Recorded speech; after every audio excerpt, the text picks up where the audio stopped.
Flood control hearing sa June 4, 2026 na mga kabibig. Yes, hindi na talaga mapipigilan ang pagbabalik ng flood control hearing. Pero sa Kongreso ba, may isang congressman nagsabi, "Oy mga senador, wag nyo nang pag-aksayahan yung flood control na yan. Focus kayo sa impeachment." Uy, flood control, pera ng taong bayan yan. Trilyones ang nanakaw sa kabanang bayan, tapos hindi na lang pag-aksayahan ng panahon ng Senado?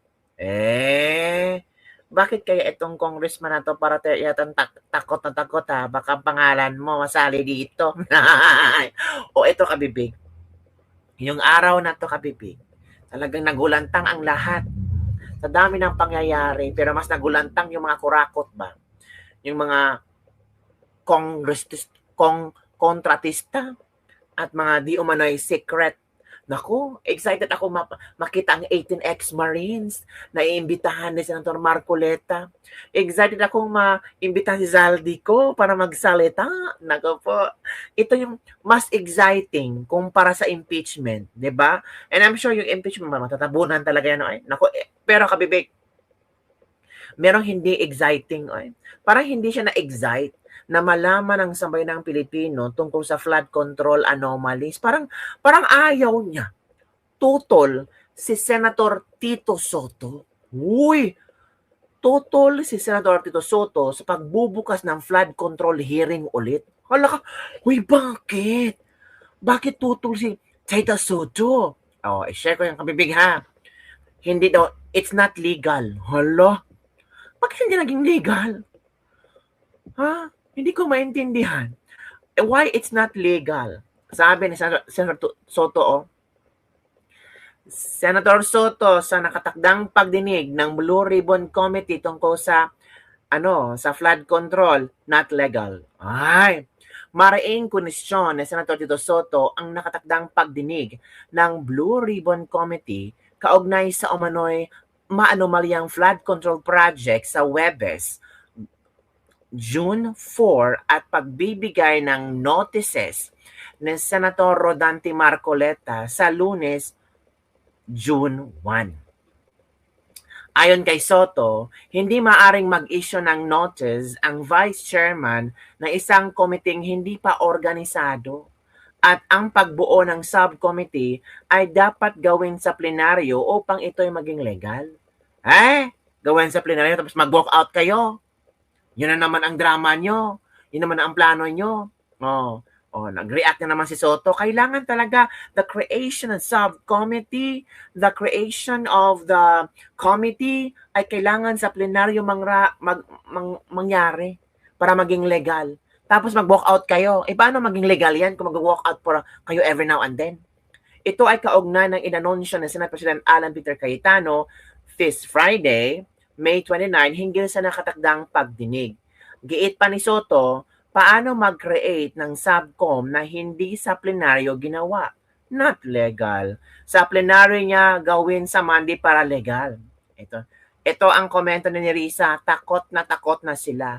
Ano bang kinatakot nyo? Bakit katutol Tuta Soto? Mabuking ka na ba? Si Soto pa talaga ang hindi abogado ang nagsabi. Hindi lahat ng panahon sa inyo. Kung ano ang tinanim nyo dito sa lupa, yun ang aanihin nyo habang buhay na kayong kamumuhian ng mga tao dahil sa pagka-cover up nyo sa mga magnanakaw. Alam nyo kabibig, di ba? I don't know kung pang ilang term na ba ni Soto maging senador, pero this time talaga, ang daming galit kay Soto. Parang hindi maganda na naging senador siya. Parang ang mga tao, hate nila si Soto. Paano yan kabibig? Di ba? Eto si Senator, Peter, kita makinig ka, Soto. But third is the corruption issues katulad ng flood control. So we finished a caucus over lunch. And we agreed, subject to some minor discussion pa among our chairpersons and the paperwork, that a subcommittee will be formed sa flood control and Senator Marcoleta will issue the notices on Monday para ituloy na sa Thursday yung flood control scam hearings. Wow. It will be impartial and we want the whole truth and not only some truth Correct. or some true, some not true to come out. Kung makikita nyo, may conflict na kagad. Sabi ng ombudsman, meron mastermind. Sabi ni Senator Lacson, walang mastermind. O, di ba? Conflict Sabi ni na. Senator Lacson, ito yung mga dapat hindi imbitahin. Sabi naman ni Senator Marcoleta, ito dapat imbitahin. So I'm inviting the whole public, bantayan nyo Senado, in the same manner that we are on trial when we have the impeachment. We also have to hold everyone accountable pagdating dito sa flood control. Correct. Kung tinatawag niyo si VP Sara sa impeachment for accountability and transparency, ganun din ang flood control, accountability and transparency. Hindi lang kayo selective, si VP Sara lang. Tama talaga ka, Senator Alan Peter Cayetano, na ipatawag mo na ang dapat ipatawag ni Senator Marcoleta. Yung mga witnesses, yung mga di umano'y sangkot, ipatawag na yan. Maletagan ko, Colonel Alan, heto na ang araw nyo. Yeah, thank you. Sobrang gigil ng lahat dito. Kaso pinakawalan sala ng ibang DPWs kaya takbuhan na. Ito inintay namin na investigasyon. Go na. O, di ba kabibig? Yan ang gusto ng mga netizen. Na magkaroon na ng ay, exciting to mga kabibig. Ano kaya ang maging reaction? O, ito o. Hinamon ni Senator Alan Peter Cayetano ang tawag dito, ang Unity Block 11, hinamon niya, mag-attend kayo. Baka ma-mention yung pangalan niyo sa hearing. Ito kabibig. Let's have the hearings, then let's people judge. And yun ang advice ko sa ONCE. Maghanda na rin, mag-attend kayo. Bakit kayo takot na yung majority na to ay gawin namin ang aming trabaho? Correct. Wala naman kami tinatarget eh. Hindi katulad nung inyong dating majority na talagang tinarget ang Senado para pababain yung rating. Again po wala dapat pagtakpan. Wala dapat po from the President, the Vice President, Senators, managot ang dapat managot.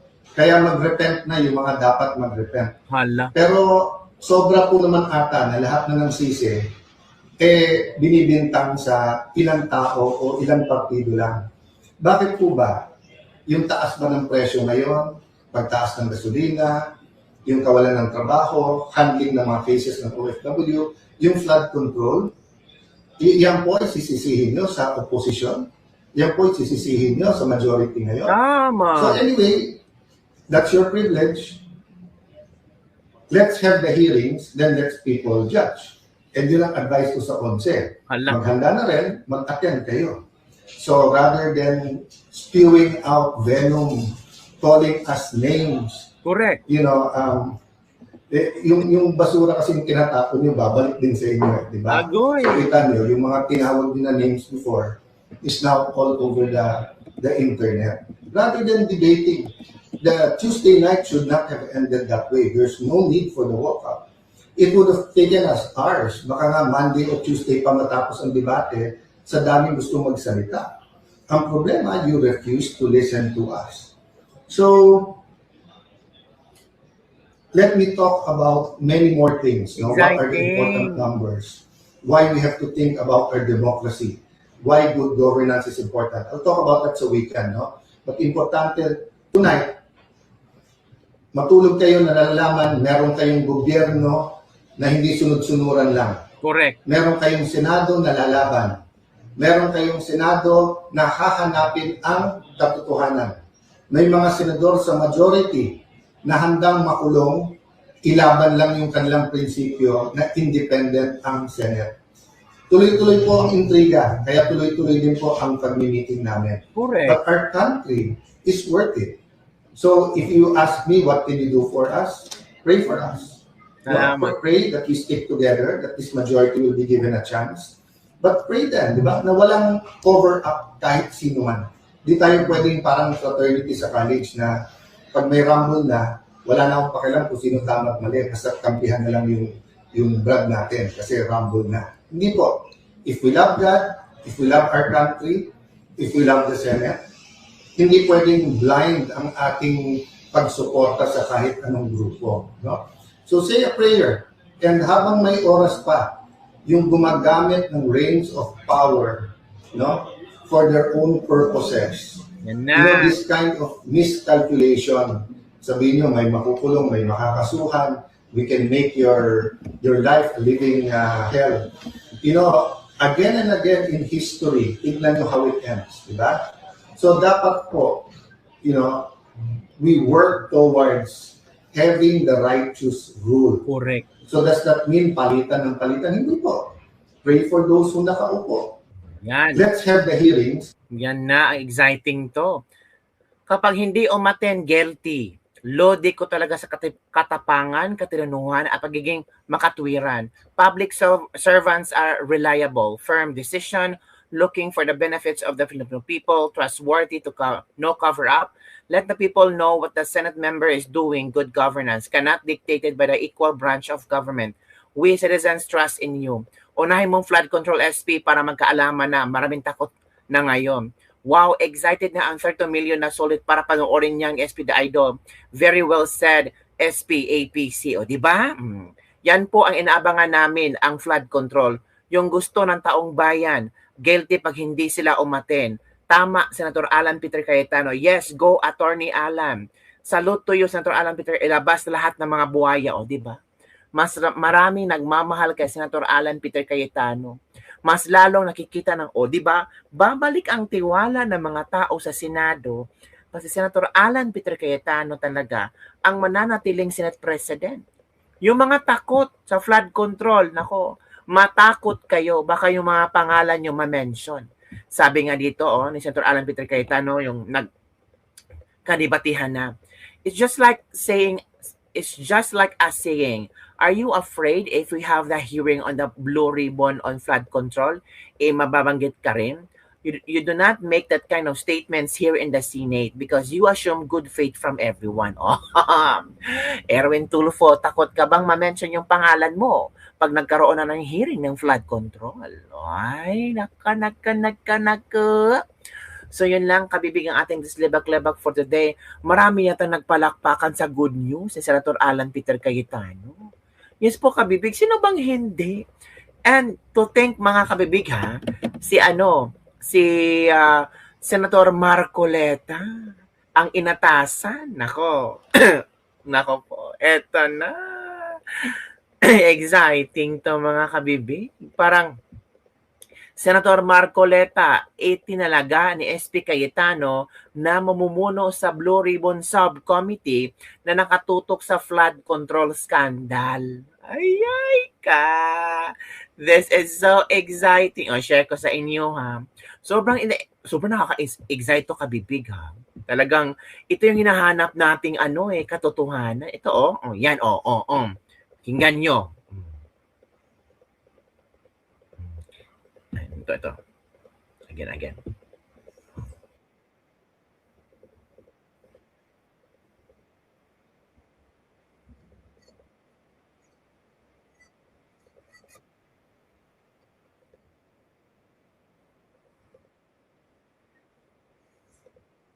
Oh.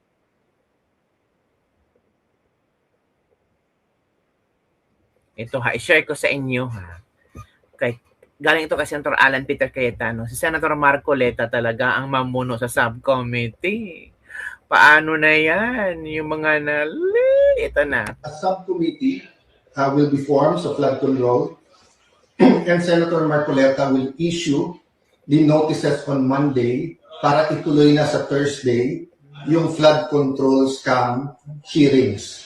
It will be impartial and we want the whole truth and not only some truth or some true, some not true to come out. Kung makikita nyo, may conflict na kagad. Sabi ng ombudsman, meron mastermind. Sabi ni Senator Lacson, walang mastermind. Sabi ni Senator Lacson, ito yung mga dapat hindi imbitahin. Sabi naman ni Senator Marcoleta, ito dapat imbitahin. Yan na. Napaka-exciting naman yan, mga kabibig. Na-excite ka ba? Sino bang hindi na-excite niyan? Oo. Senator Marcoleta, ikaw na talaga. Oo. Yako po. Ito ang sabi ni Senator Marcoleta. Parang kinikilig ako yata. Parang nakakailig itong flood control. Sabi ni Senator Marcoleta, bakit napaka-importante po na kaagad nilang makuha ang mayorya. Takot na sila sa flood control.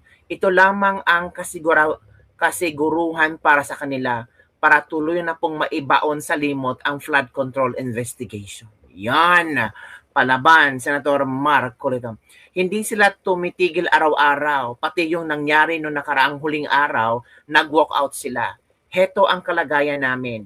Hindi lang si Jinggoy, hindi lang ako, Joel Villanueva, Chis Escudero, pipilitin po nilang kunin yung mayorya dahil sa takot nila sa Blue Ribbon. Ito po ang kinatatakutan nila, yung Blue Ribbon Committee. Gagawin nila lahat yan, masiguro lang nila na makuha nila uli yung mayorya. Bakit? Napaka-importante po, mga kababayan. Bakit napaka-importante po na kaagad nilang makuha ang mayorya? Takot sila sa flood control. Ito lamang ang kasiguruhan, mga kababayan. Sinasabi ko po ito. Ito lang ang kasiguruhan para sa kanila para tuluyan na pong maibaon sa limot ang flood control investigation. Palakpakan kabibig, and we're so excited for that, Senator Marcoleta. Ipaglaban natin to. Kailangan talaga may managot sa flood control anomalies na madaming mga Pilipino ang nawala ng hanap buhay, nasawi, nasira ang pamilya dahil sa flood control, mga kabibig. So yun ang kabibig, ang ating Lebak Free. Happy ka ba na magsisimula ulit ang flood control hearing? Pero si Soto, tutol, mga kabibig. Hindi daw legal. Ang dapat daw magkaroon ng subcommittee, pagpili ng subcommittee sa plenaryo daw. Kung mag-walk out kayo, di ba? Kasi mahilig kayo sa mga walk out king and queen kayo. Strategy pala, sabi ni Meg Zuberi.